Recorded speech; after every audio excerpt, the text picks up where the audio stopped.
మత్తయి సువార్త 26వ అధ్యాయం.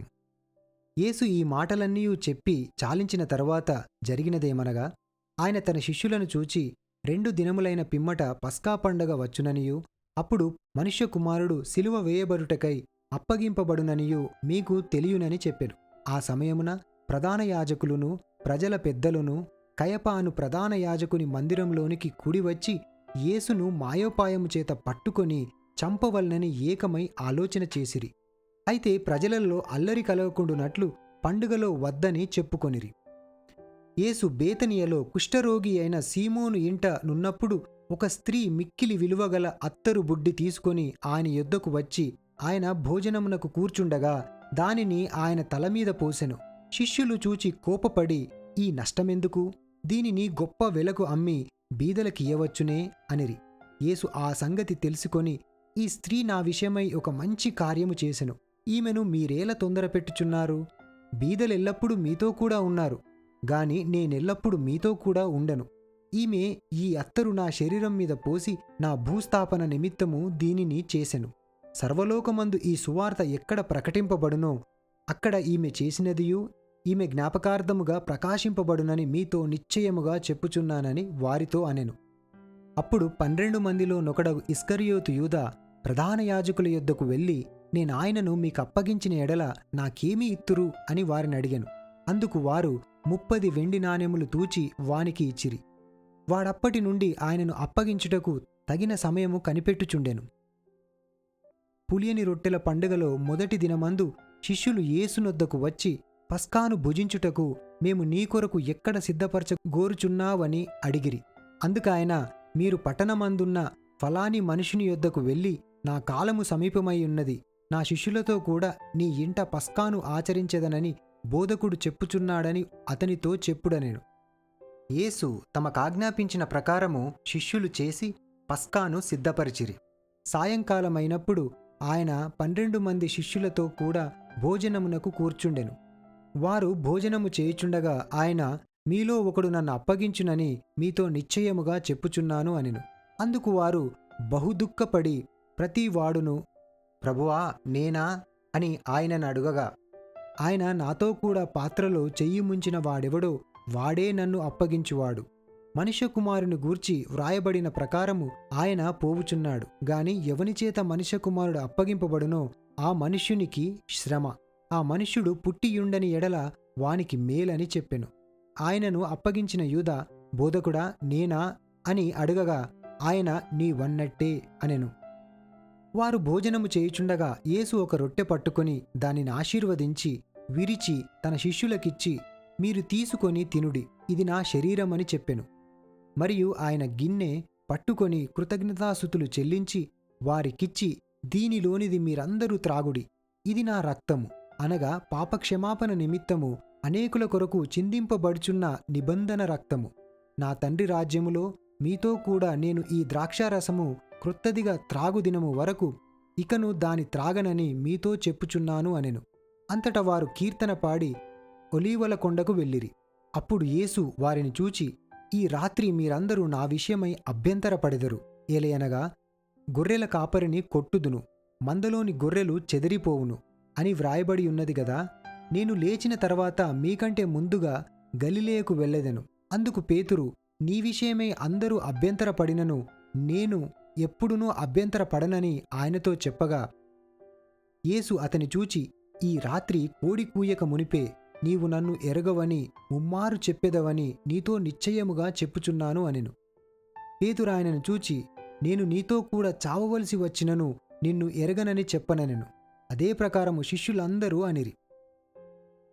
అంతటా యేసు వారితో కూడా గెత్సెమనే అనబడిన చోటికి వచ్చి, నేను అక్కడికి వెళ్ళి ప్రార్థన చేసి వచ్చు వరకు మీరిక్కడ కూర్చుంటుడని శిష్యులతో చెప్పి, పేతురును జెబెదయి 2 కుమారులను వెంటబెట్టుకొని పోయి దుఃఖపడుటకును చింతాక్రాంతుడగుటకును మొదలుపెట్టెను. అప్పుడు యేసు మరణమగునంతగా, నా ప్రాణము బహు దుఃఖములో మునిగియున్నది, మీరు ఇక్కడ నిలిచి నాతో కూడా మెలకువగా నుండుడని వారితో చెప్పి కొంత దూరము వెళ్ళి సాగిలపడి, నా తండ్రి, సాధ్యమైతే ఈ గిన్నె నా యొద్ద నుండి తొలగిపోనిమ్ము, అయినను నా ఇష్ట ప్రకారము కాదు నీ చిత్త ప్రకారమే కానిమ్మని ప్రార్థించెను. ఆయన మరలా శిష్యుల యొద్దకు వచ్చి వారు నిద్రించుట చూచి, ఒక గడియ అయినా నాతో కూడా మేల్కొని ఉండలేరా? మీరు శోధనలో ప్రవేశించకుండునట్లు మెలకువగా ఉండి ప్రార్థన చేయుడి. ఆత్మసిద్ధమే గాని శరీరము బలహీనమని పేతురుతో చెప్పి మరలా రెండోమారు వెళ్ళి, నా తండ్రీ, నేను దీనిని త్రాగితేనే గాని ఇది నా యొద్ద నుండి తొలగిపోవుట సాధ్యము కాని ఎడల నీ చిత్తమే సిద్ధించునుగాక అని ప్రార్థించి తిరిగి వచ్చి వారు మరలా నిద్రించుట చూచెను. ఎలయనగా వారి కన్నులు భారముగా ఉండెను.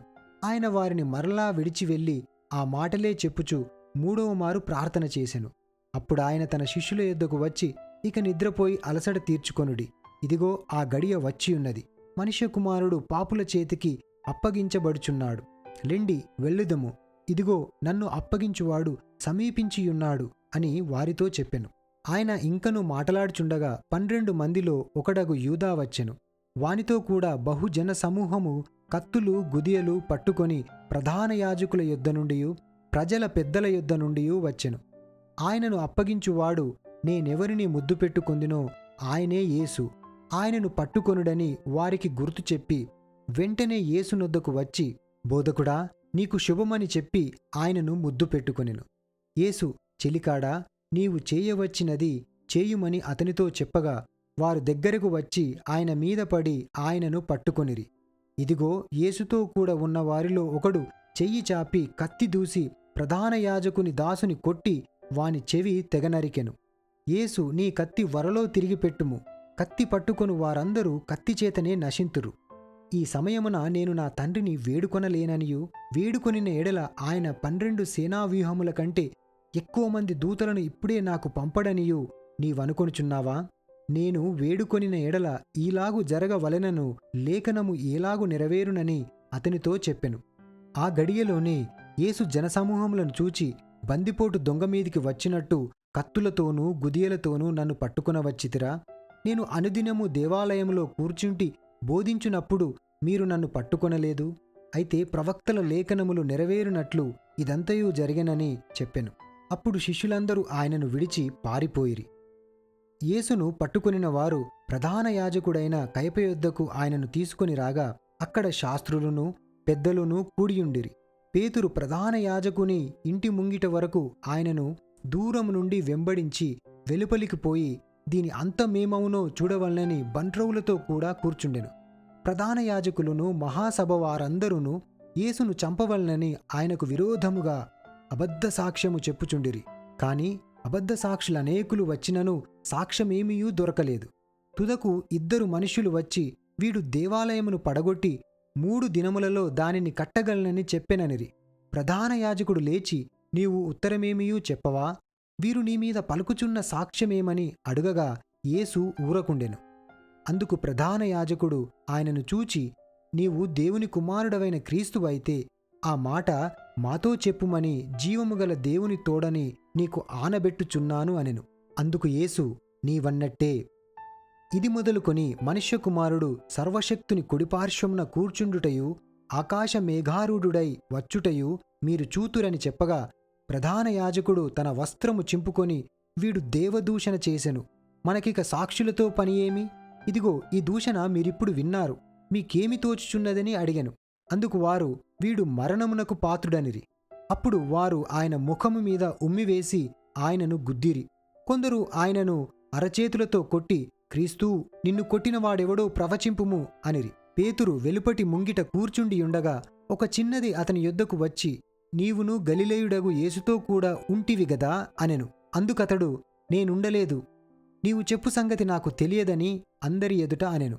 అతడు నడవలోనికి వెళ్ళిన తర్వాత మరియొక చిన్నది అతనిని చూచి, వీడును నజరేయుడగు యేసుతో కూడా ఉండెనని అక్కడి వారితో చెప్పగా అతడు ఒట్టు పెట్టుకొని, నేనుండలేదు, ఆ మనుష్యుని నేనెరుగనని మరలా చెప్పెను.